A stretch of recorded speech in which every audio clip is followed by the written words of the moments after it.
Welcome. Okay. But before we get started today, I want to just shout out Robert and Bob, Robert Shepard and Bob Numeroff, who are giving us a lot of Torah this morning. Robert sponsored a whole month of classes in honor of Bob's birthday. That's our Wednesday night class, and today Bob is sponsoring this class in honor of his mother. His mother's. So I want to give Bob just a chance to speak a little bit about his mother, in whose memory we're learning today. Bob?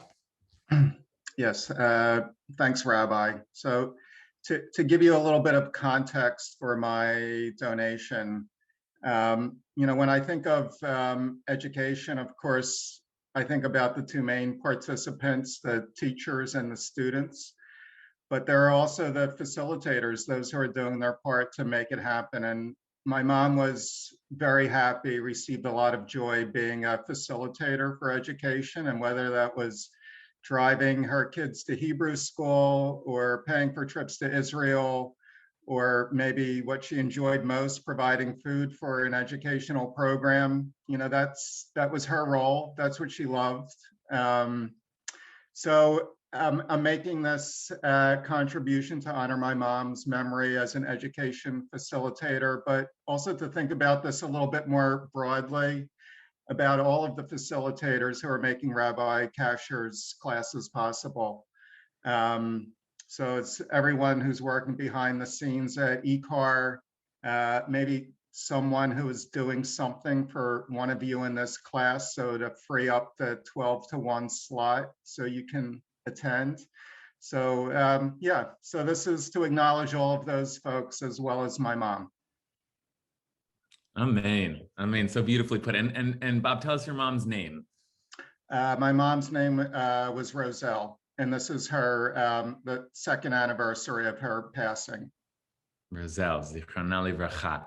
May her memory be a blessing to you and to all of us. And so you put it so beautifully, Bob. Like may all of our learning, just showing up today, everything that we're doing to keep this this conversation, this sacred conversation that we have, everything that we do, let it be an echo of the energy that your mom put into the world. Thank you so much. Thanks to Emma Wergeles, who's doing some of that work today by running our class. Thanks to all of you for being here, and thanks, Bob, so much for supporting this learning today in your mother's spirit, taking on your mother's spirit there. Okay, great. So let's begin. Let's say a blessing, and remember that we're dedicating our learning today to the elevation of Roselle's soul. Baruch atah Adonai Eloheinu melech haolam asher kiddushanu b'mitzvotav v'tzivanu la'asok b'divrei Torah. Okay, so I want today to take a look at one of the most beautiful passages in the Torah. Before we get into it, I want you to just sort of think to yourself if there's someone that comes to mind when I talk about like spiritual people. Like, do you have anyone, this kind of person? Just seems like certain people just seem like they're touched, like they have a certain, they're just very spiritual. And that's not like, I'm not one of those people, but I remember in rabbinical school along the way, there was always like that one or two students who were just sort of like, they're floating. There's something particularly holy, particularly righteous about them. And I wonder if you know people like that, just seem like they have some kind of extra connection. And then I also want you to think about what it's like to be around those people, and whether it's actually like a nice feeling being around those people or not. Is it like, could it be uncomfortable? Can it be awkward? What is it like to be around people who seem to be operating on, I don't know, dare I say, a higher level, or in touch with some kind of higher truth? And what is it like to just share space with them, to share a cup of coffee with them, to hang out with people who are carrying some kind of mystique with them? That's the kind of thinking that we're going to have to do today as we move through this passage that has the people of Israel kind of receiving Moshe again after he comes down from the mountain.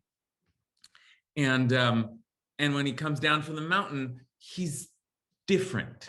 He's changed. I mean, he's already been the guy talking to God, but now he's been up there for 40 days and 40 nights, and he comes down and something is very different, right?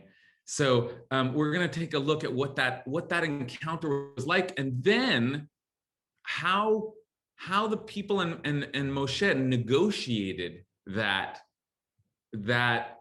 meeting.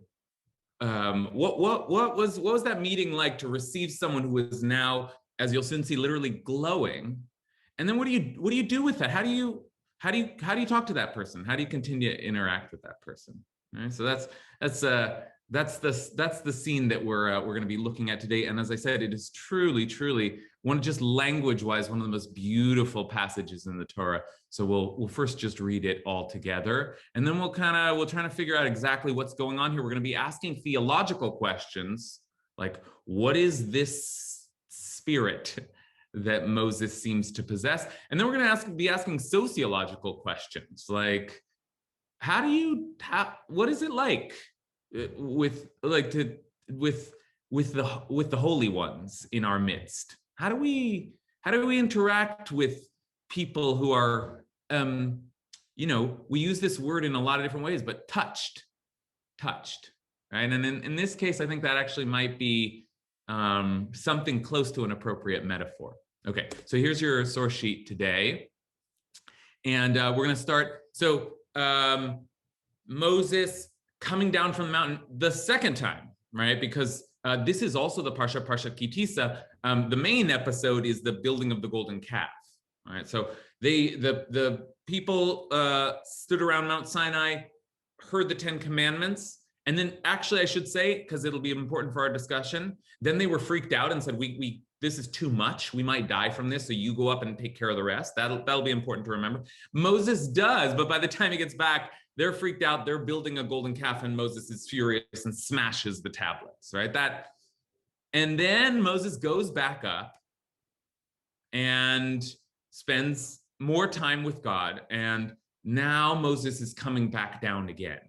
So it's like this has not been a simple thing receiving this revelation, but finally this is it. This is like Moses coming down and is going to give them, I don't know, God's truth. And this is what it looks like. So let's take a look at this scene together. What's it like for the people to receive Moses when he comes back down? So Moses came down from Mount Sinai. And as Moses came down from the mountain bearing the 2 tablets of the pact, Moses was not aware that the skin of his face was radiant, since he had spoken with God.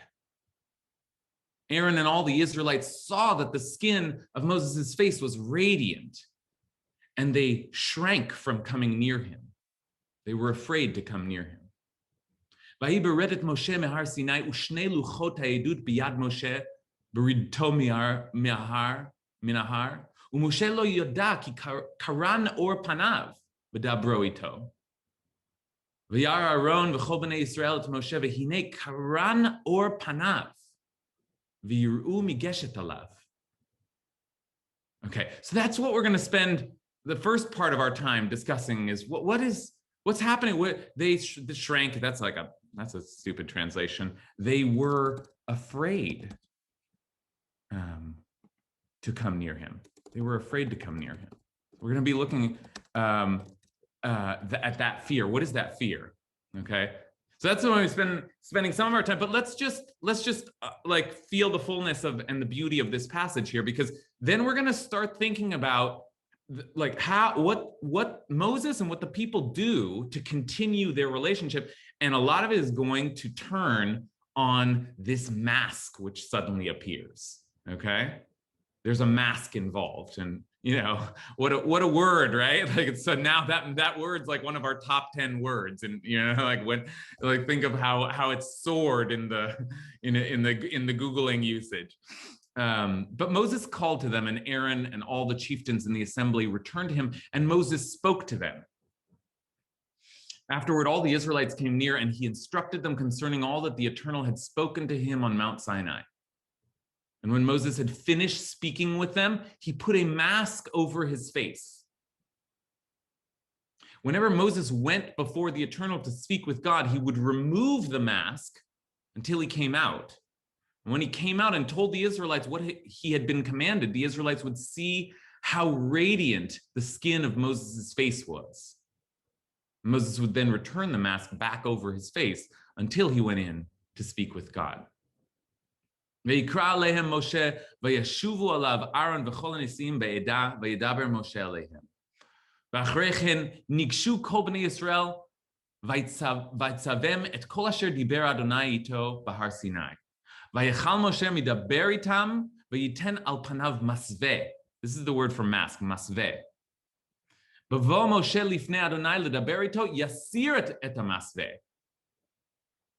עד צאתו, ויצא ודיבר אל בני ישראל את אשר יצווה. ראו בני ישראל את פני משה כי קרן אור, his face was radiant, קרן אור פני משה והשיב משה את המסווה על פניו עד בוא לדבר איתו. Okay, so we're going to have to, this mask, which Moses, we'll deal with it, but Moses puts on a mask when he's done speaking with them, takes it off again when he goes to talk to God, and then puts it on again, I don't know, like when he's walking around, when he's hanging out.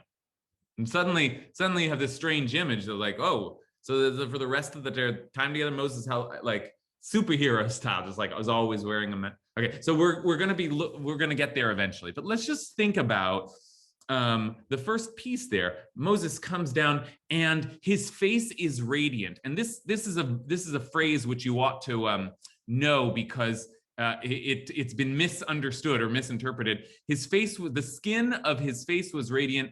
Kikaran or panav, right there. Okay, the skin of his face shone really. But the word for shining is similar to the word for horns, because it just like we say rays of light.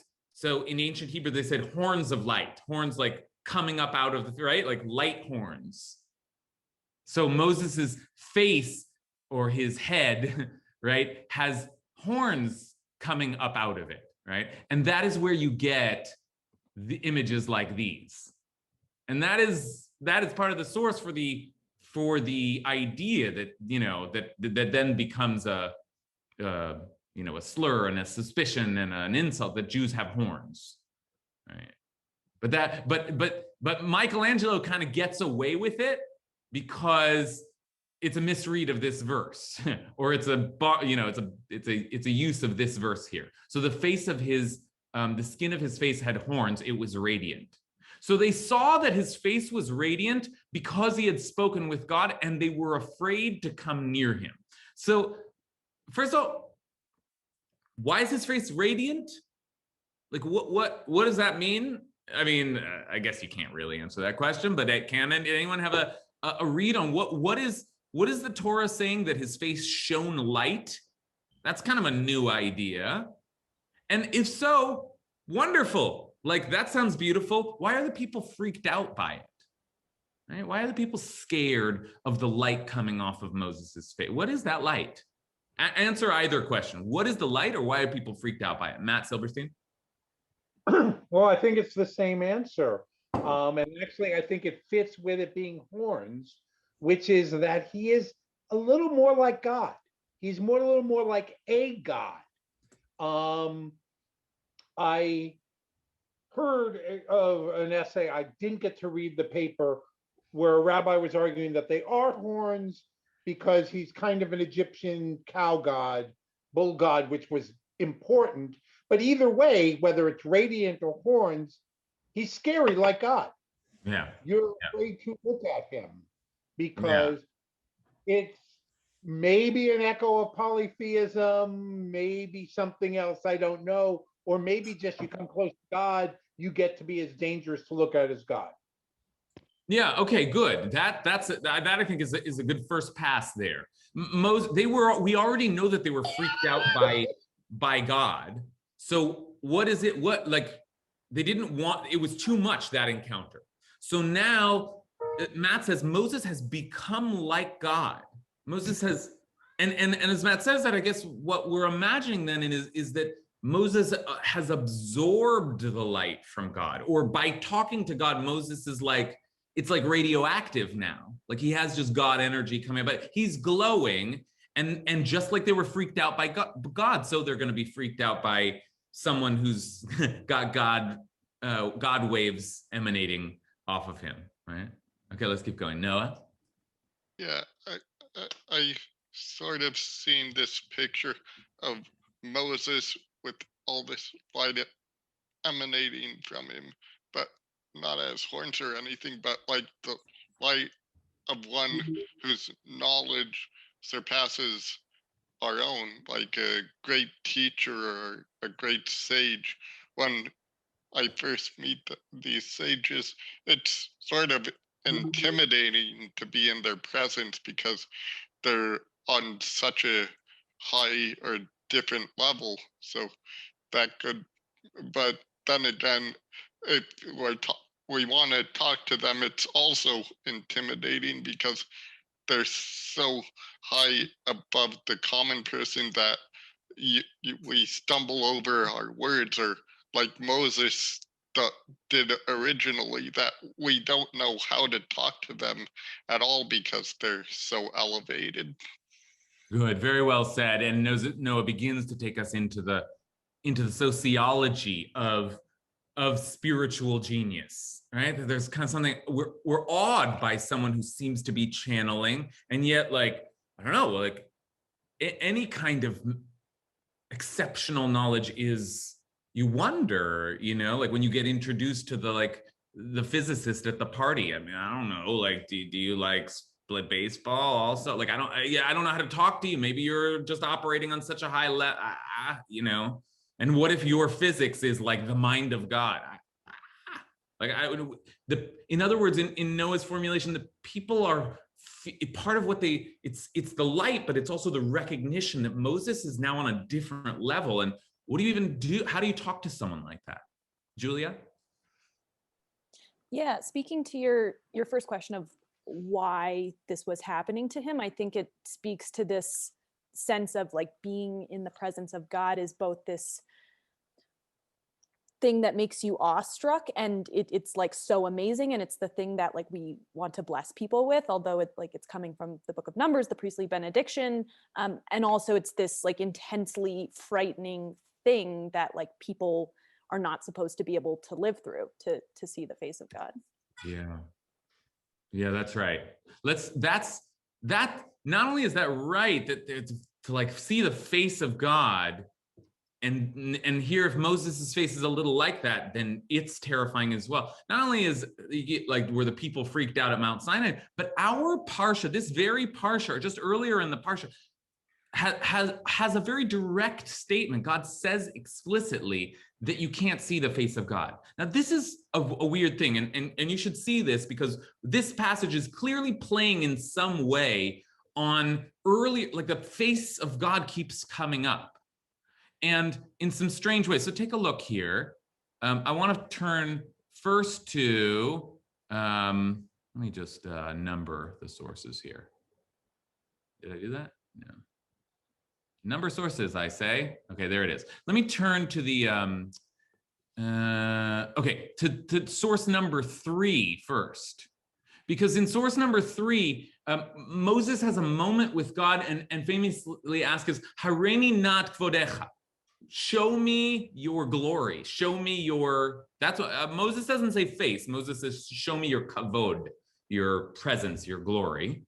And God says, you know what I'll do is I will pass some of my goodness before you, tuvi, my goodness, but says the Eternal. And this is like kind of an explicit statement. It's sort of like exactly what Julia said, but God's formulation here.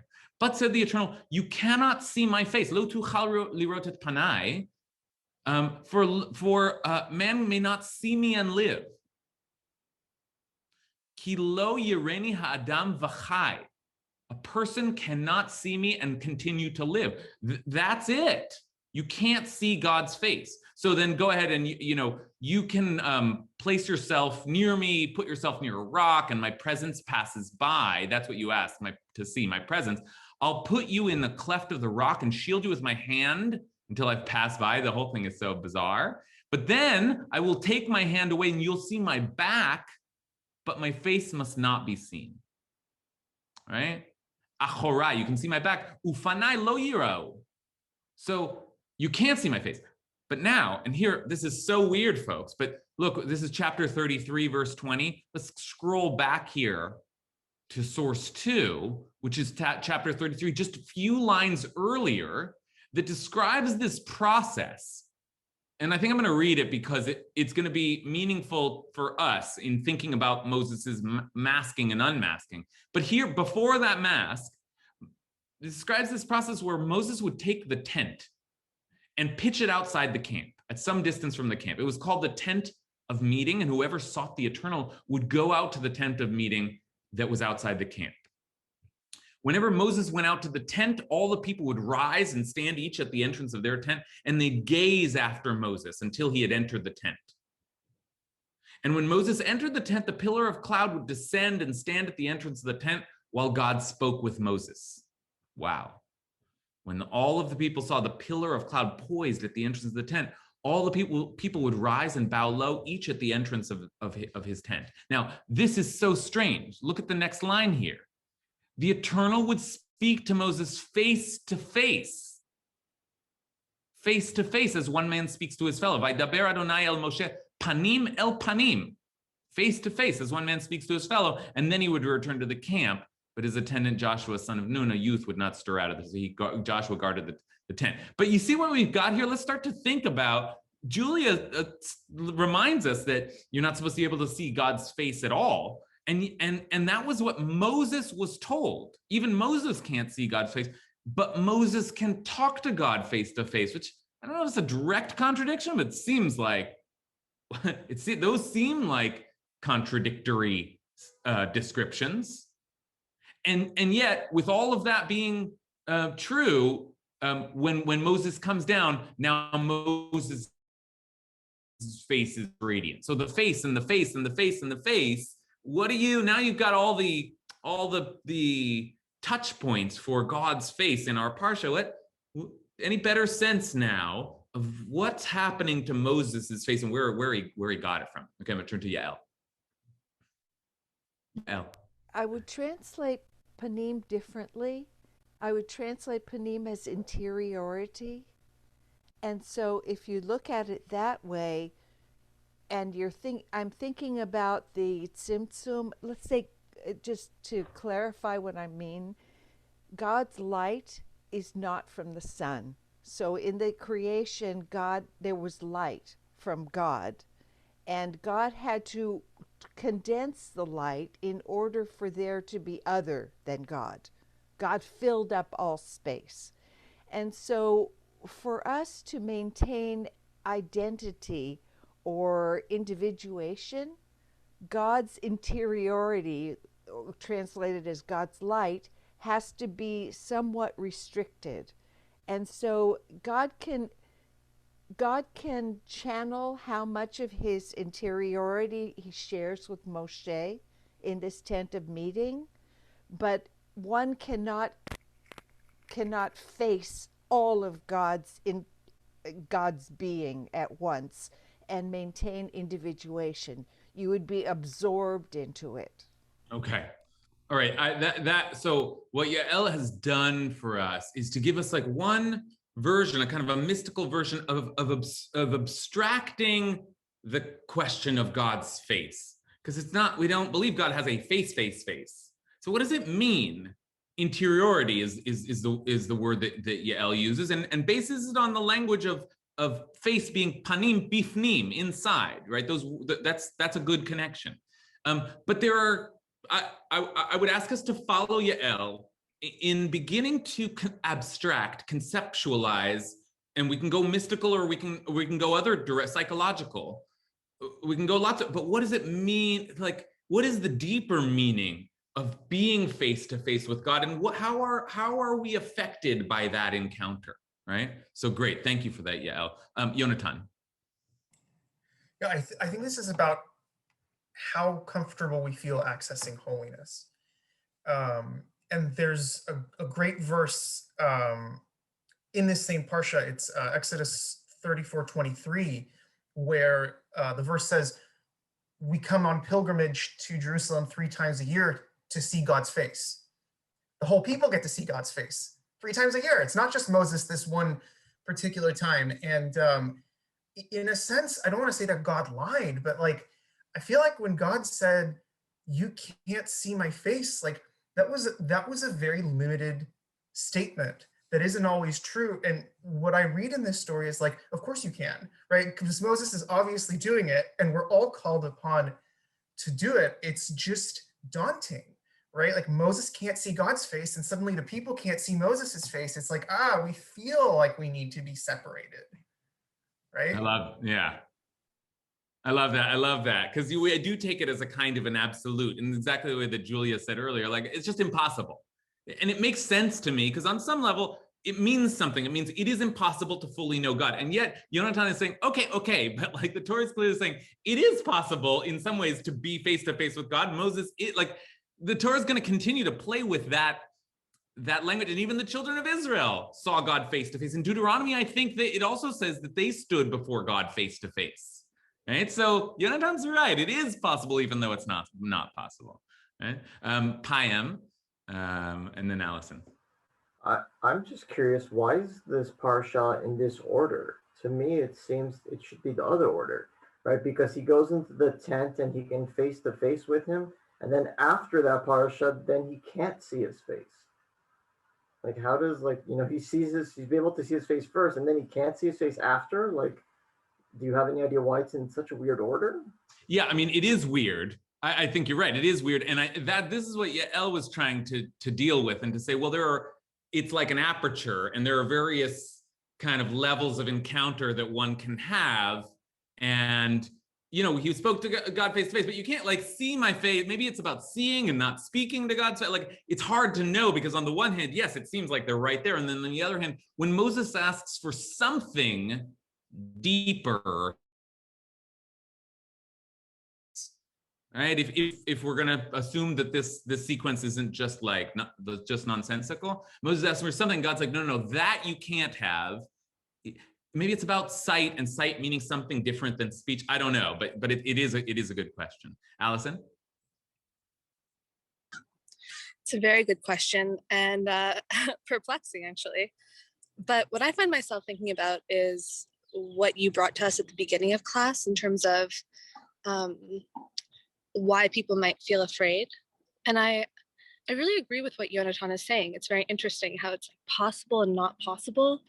And I have had experiences in my life of like encountering a person who has that like special energy, like it does exist. And it's like a spectrum, right? Like there's like some people are very far on that spectrum and some people are like at different places along it. And I had an experience one time of being with a friend of mine who had been like on this spiritual journey. She had like gone away. And we went for a hike. And I had not been on a spiritual journey. Like I had been like very in the muck of my own life and not practicing spiritually at all. And she was like glowing in this way. And it was very hard to be around her. I didn't like it. Yes. Can you say just one sentence more? Why didn't you like it? Because I so appreciate that.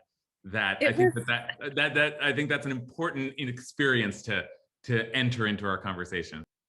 I didn't like it. I'm being like a little bit vulnerable here, but I think part of it made me mad, but embarrassed, maybe a little bit like that I knew that I should have like, I could have been practicing. Like I had to, it was like a mirror, I guess. Yeah. Yeah. Beautiful. Thank you for that. Thank you for that vulnerability. But it feels familiar to me. I know that like, what is it like to be with someone whose goodness is almost like embarrassing to you, or whose holiness is not like, because I guess I'd like to aspire to that, but I'm not doing that. I'm just like hanging out, trying to have a good time. Like I'm not. I've been doing my spiritual crunches lately. Like, and so this radiant person comes along, and I'm like, it makes me feel a little bit. And okay, so we're starting to head now, and we will start to head into this question of what is it that the people are feeling, and how then does Moses respond? And Moses is going to respond with this mask. So I'm going to take Jen and then Hal/Kathy, and then we're gonna move into the mask. Okay, I have a earlier in the conversation thought and a where we're going thought. The earlier one is that the passage seems to be functioning with contrast as its rhetorical strategy, because you have Moses talking, and it face to face sort of seems like a metaphor for talking like buddies, like they're having a coffee and a chat, and then everyone's standing in their tents like bowing with reverence. So there's this tension between like the casual conversation with God and then the ritual and reverent and awe-filled way that people are responding. And I don't know what it's really doing with that contrast, but I feel that tension in my own spiritual practice too, of like buddy God and then like awesome God. Can I jump in and say that's really important? Yeah. The way you're describing it is important, because the face to face suggests intimacy, and intimacy suggests familiarity. And that's part of, and when Moses has a face that they can't relate to, it's like there's a distance there. Or when God says you can't see my face, it's because there's a distance that you can't be that familiar. So part of what it means to be able to behold a face is to be a little casual about it, and in a good familiar way. So anyway, yeah, please. Yeah, that's definitely how I was reading it. And it just, I had a thought after hearing Allison describe her experience with her spiritual person. And I had a slightly different one with mine, where I was uncomfortably infatuated. Like I wanted to be in her presence all the time. And maybe it was also my first crush, I don't know. But like, I also like, I wanted to draw from her well to a point that I felt like, oh gosh, I can't do this because this is like boundaries. So that I had that experience. Yeah. Okay, great. So that's a whole, it's like a big nuance to add, but it's an important one, that there's a kind of like you can imagine the people drawn, but also like scared, but like entranced, but also like I'm not up to it. I'm not, it's like kind of an attraction and yet fear in that attraction, which those are two emotions that go together, don't they? Kathy. Yeah, I just wanted to I think this kind of adds or follows on what Yonatan was saying, just that I'm really struck that not just that, with this particular circumstance of face-to-face, that it's so sort of, it seems to me very embedded in our experiences. It's not just Moses at this time or certain, special occasions, but it's like every day we say we approach God's face, like the Moda'ani, or as the Moda'ani is lefanecha, right? It's to your face, to God.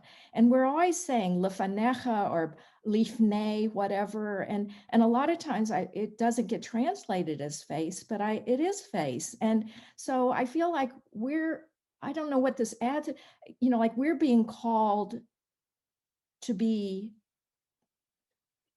to God's face all the time, repeatedly. And so, whether we're supposed to approach that with awe or whether it's the familiarity or what it means, but and I think a lot of times it kind of gets a little hidden in the translation too. So yeah, great. This is Yonatan earlier was trying to sort of expand the possibilities for really, we can be up in God's face. And Kathy is reminding us that our word for standing before you, lefanecha, panim, paf, lefanecha, that's that same language in there. And Kathy's picking up on, we very rarely translate it that way, but it is to your face, before you. And I stand before God. We use that language all the time. So exactly right. Like there, as Yonatan was suggesting, and Kathy is finding great and common example of, we are called upon to stand before God, to be in God's face, to receive God's face in whatever metaphorical way. that's an encounter we want. And yet, like, do we feel that way? And what is it like when someone else feels that way? That, like, what is it like for any of us just to hear someone say, oh, I feel so close to God. God's just with me all the time. Like, is that annoying? Is that like embarrassing? Is that like, what's this guy, what is he talking about? Because I try to stand before God. I don't feel like God, you know what I mean? Like, there's a lot there. Okay, so let me like use some of that energy to transition us. I want to pivot us to thinking about the mask, and I want to do so with a very kind of beautiful, powerful Rashi that sort of, I think, wraps up our conversation so far, because we've been talking so far about why were they afraid to come near him, and we're beginning to explore that. Rashi says, I don't know if it's like, I don't know if I sign on to this completely, but he's making his point in a very powerful way. He says they were afraid to come near him. Come and see how great is the power of sin. Okay, so like very fire and brimstone opening, but what he means is they just built the golden calf. And what he says here is actually quite profound. For before they stretched forth their hand to sin, what does Scripture say? And the sight of the glory of the eternal was like devouring fire on top of the mountain in the eyes of the children of Israel. In other words, like Yonatan, right? Like Kathy, Rashi is remembering moments when it did seem like the children of Israel stood before God, saw God with their own eyes. Yet they were not afraid and did not tremble. Now, this is a little funny because we saw that they were afraid at certain points, but fine. But he says, but after they made the golden calf, they recoiled and trembled even at the sight of the rays of glory of Moses. Okay. Now, whether we kind of like, sin is always like a tricky topic for us. But the point, I think, is more about the feeling that they had. Once upon a time, we felt we could stand before God, but we've disgraced ourselves. And now it's like, again, it's like kind of like Allison said so powerfully, it's a little embarrassing to be around Moses now. I can't even, because I'm so low, right? That's part of the feeling. I feel so low and you're high and I don't want to, right? So, okay, so let's think about this. Okay, this suddenly there's a device, right? Like there's a prop that's going to like help us negotiate this tension. They're afraid. And Moses, first of all, now it's not like Moses says, oh, well, part of what's confusing about this scene is it's not like Moses says, oh, you're afraid of me. Well, let me put my mask on and then you won't, like, we can talk this way. That's not what happens. Actually, let's just read carefully. Moses first calls them over and speaks to them without the mask. Not COVID safe, but it was a different time. So Moses speaks to them without the mask. Moses called to them, and Aaron and all the chiefs in the assembly returned them, and Moses spoke to them. Afterwards, all the Israelites came near. So they all came close to him, and he instructed them about everything he had spoken on Mount Sinai. No mask yet. And then when Moses had finished speaking with them, he put a mask over his face. Now there's a mask. What is the meaning of the mask? So Moses first talked to them, then put a mask on. Then when Moses went in before the Eternal to speak to God, now like not coming down from the mountain, but every time he goes back into that tent, he would remove the mask until he came out. And when he came out then he talks to the Israelites again. So it's not that when he talks to them, he's got the mask on. It would be simpler if it was like when Moses is with the people, he's got his mask on, but when he's with God, he takes his special mask off, right? No, he talks to them and he tells them what God says, and then he puts the mask back on until he goes to talk to God again. So, what's the mask doing here? We've just seen the people are freaked out. How is the mask? I'm not even sure I understand the function of the mask, because Moses is talking to the people, right? He's unmasked. But then the mask, you know how people do it with their mask and they'll be hanging down on their chin, So let's start hearing about the mask. Regina. Well, what I was thinking of was people being in the presence of the Dalai Lama. And that I think that when you're talking about a prop to negotiate tension, he has this laughter, which makes people feel comfortable in his presence. So you can access his energy, you know. And then the other thing I thought about was sometimes being in yoga classes and having kind of that wow factor. Was it the class? Was it the teacher? You know, being on that higher spiritual level, and can I access everything that they have? I mean, those are just some thoughts that came. Yeah, great. Thank you for those images, right? And yeah, like the Dalai Lama is and his laugh, right? And the function of that laugh. It's interesting to think of it almost like a mask, like a way of shielding people from the intensity of his presence, sort of lightening the mood. Right? That's an interesting idea. Like, how might a spiritual leader attempt to, now I assume with the Dalai Lama, that's part of his spirituality. He's just being real and laughing. But also, like, let's think, how might he wisely attempt to employ that laugh as a way of making you feel comfortable? Don't worry, I'm just a person. I laugh too. It's not all, you know, high and long, right? So that's interesting. Alexandra, what do you think? I think it takes a lot of courage to acknowledge both the like source of the discomfort with someone who's very spiritual, and also to like want to get close to that, at least in my experience. And so I think that the mask to me might be about for Moshe to muster his own courage to come before God, because there might be something vulnerable there that he's like afraid to show God, which is very sort of, as I'm thinking about it, very sweet and endearing way to think of Moshe for me. But also it could be for the people, so they can understand that Moshe is not so different from them, like he's very different from them, but there's also some need to create this this distance, this separation between him and God. And so it might be so the people are more comfortable with Moshe. Okay, great. This is like an interesting combination of motivations that Alexandra is describing here that to me sound like they come to something like Moses speaks to God and it's intense, but at a certain point, Moses wants to it doesn't always want to be that person, wants to contain it a little bit. There's something a little like Moses is embarrassed about his own potency. And Moses, yes, of course, doesn't want to freak the people out, but also like wants to make himself a little like more normal so that he can relate to the people. He wants to have a relationship with the people, right? Like there's something in there that Moses is also trying to contain some of this energy. David Kurtz. Well, I kind of away with it. I think that what's happening here at Mount Sinai is this is the handoff.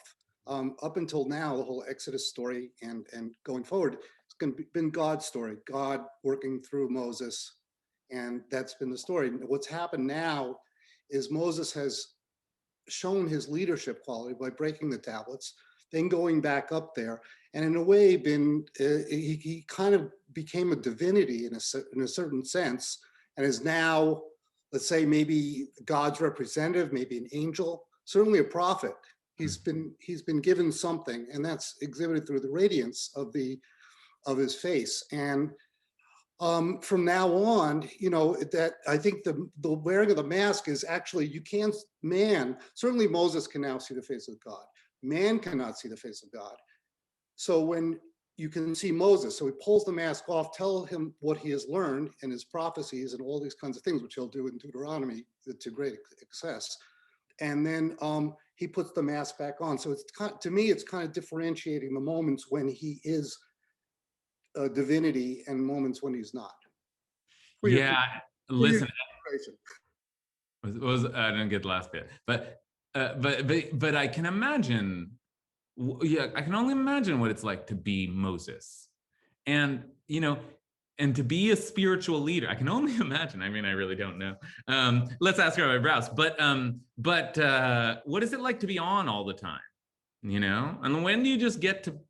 And there's something almost like formal or technical about it, the way David described. Like, I need to denote when I'm just hanging out and when I'm like transmitting the beams of light. I need to differentiate, just to be like, I have my spiritual zone, but I also have I'm a person zone. And that's like a self-negotiation, but also a way of signaling that forget about all of the emotions that are wrapped up in that. It's also just like, somehow we have to figure out how to be able to operate on different levels with one another, right? Right, Moses is saying to the people. Jump to Bob, who's sponsoring our learning today. Yeah, thanks, Rabbi. I keep on coming back to just this sort of this like push and pull of like, you get closer, you can't get too close, you push away.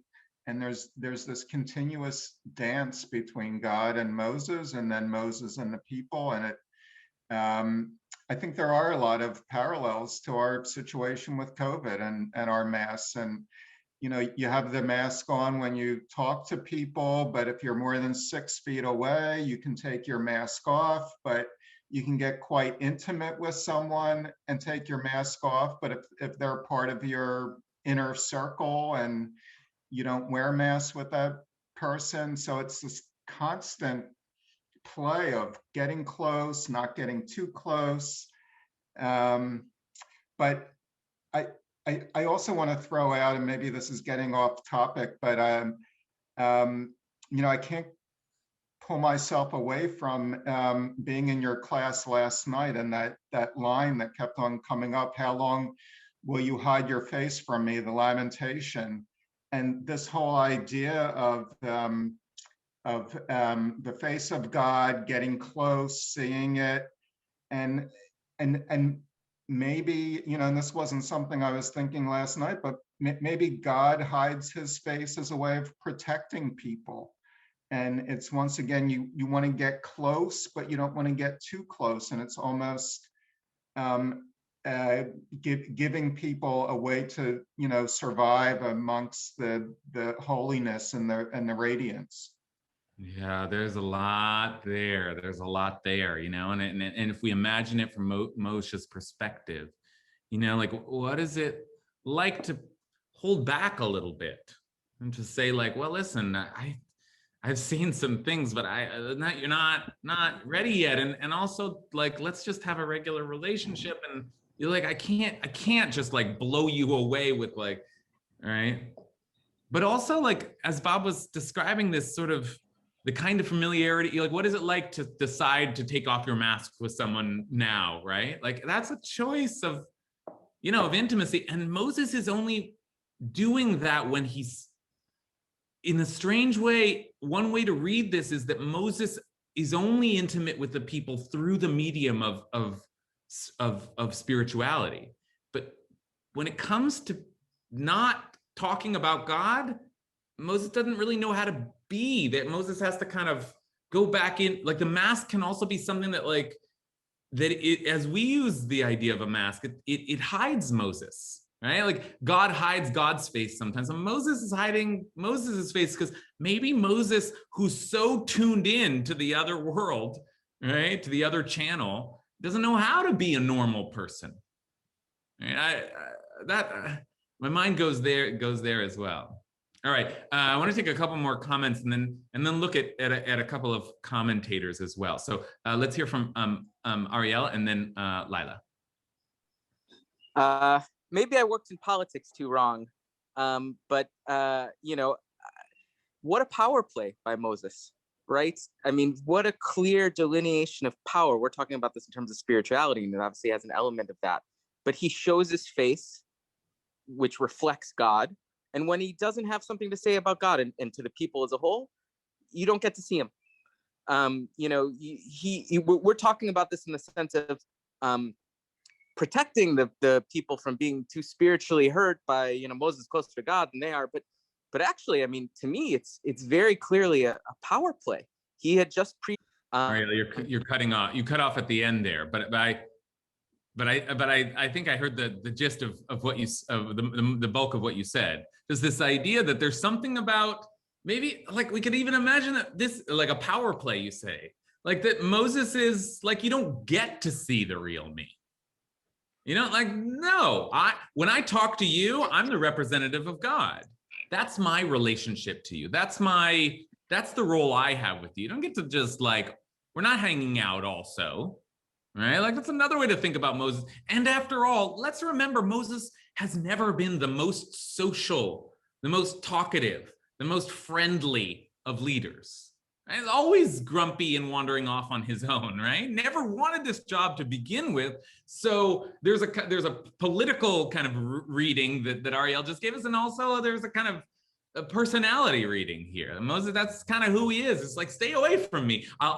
There's some important God stuff I have to tell you, but like after that, go away. I don't want to talk after the class. You know what I mean? All right, Lila. I think it's definitely plausible. The way the text is organized, you can make the case that the mask has something to do with Aaron and the people, but I'm more inclined to read it as just between God and Moses. And I think that the text is reminding me of, like, you know, don't eat of the tree of knowledge of good and evil, like, or you'll die. So they eat of the tree and they don't die. And here, like, Moses talks to God face to face. You can't see my face or you'll die. Moses does not die. And in fact, maybe comes to life even more. But I think there's something God's saying about, like, you think you want these things, but you can't come so close that, like, you're inside me in some way, like you're me, you're like, there's a line, you know? And I think Moses gets closer than anyone ever gets. And so, you know, Moses is like, I want everything. Because Moses doesn't say, let me see your face. Moses says, let me see your essence, like in some way. And God's like, okay, God uses the word face then, but it's like, if you see what you think you want to see, like, you'll die, you'll disappear. You'll lose, like, your desire for me, essentially, which is what makes you human. And so, and I don't know if, like, rabbinic law makes a connection between, like, the wedding veil and this thing over Moses's face, but, like, I do see this as kind of their marriage, not in, like, legalistic stupid terms, but in, like, the kind of highest spiritual sense. Like, this is as close as they're gonna get. You know? Yeah, I'm like sort of spinning the way you're describing it. It's like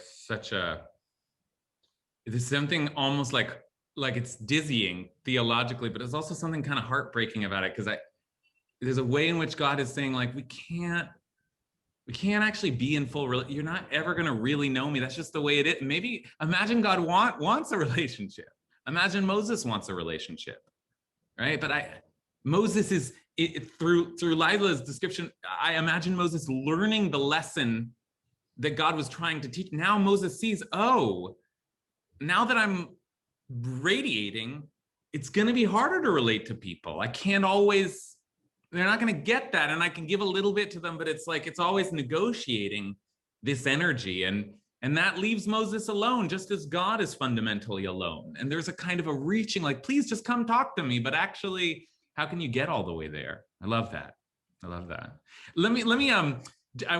We're doing a great job of imagining all kinds of psychological states that Moses might be in. I want to give you two thinkers from the tradition who have done the same kind of work, saying very, very different things about the way the mask functions here, just to give you a sense of just how radically different we can read this symbol and the meaning of this symbol. The first one that I want to show you is from the Netziv Ha'emek Davar, who was an 18th century thinker, a great scholar and head of the Volozhin Yeshiva, and he Volozhin in Lithuania, and he said that the idea of the mask that he put on his face is that he didn't want people to be staring at his face all the time. And that is so that he could keep his thoughts on God and not be distracted by this attention. Like, get away from me. The mask is so that you leave me, right? And we've heard versions of that in our conversation. But the idea is, like, Moses puts on the mask to keep himself from people. And then It's just so wild. The Ralbag, Gersonides, they sometimes call him, medieval thinker, says something very different, which is that when it says he put the mask on his face, it means that he was putting effort into separating himself from his state of meditation so that he could speak with the children of Israel. Okay, so there's sort of both. They're both imagining that Moses is trying to struggle between the connection that he wants with his spiritual life and the relationship he has to the people. But in one version, it's a distraction. Like he needs the mask to keep people away. And in another version, it's something Moses is yearning for. He needs the mask to be able to approach people, right? So, like what is, and how, and this gets to a very kind of a very deep question, like how do we negotiate ourselves in what we reveal of ourselves in the public space? And how do we, it's not so simple as to say, how much can we show ourselves and be freely ourselves in the public space? It's not that simple, because sometimes we hide things because we're worried and we don't want to show them to people.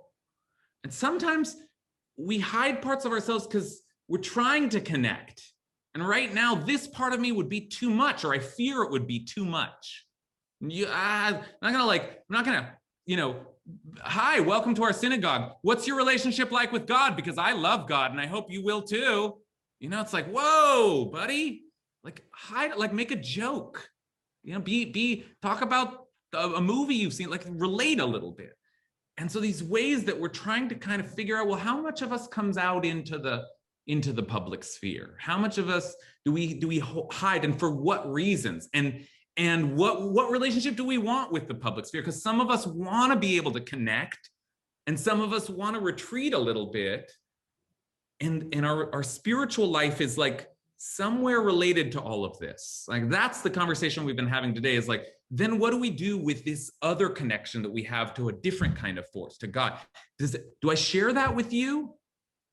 Do I expose that? It's a very personal thing. Do I expose that to you? The Gersonides, if you heard, right, this language that we just considered here, he's not saying he put on the mask. He's saying the mask means he was putting effort into separating himself from his state of meditation. And he actually goes and says it explicitly. Indeed, we cannot read the idea of the mask literally. You can't explain, this wasn't a real mask, right? It's a metaphor. He says it's explicit. It's for Moses trying to figure out, like, how much of myself do I show?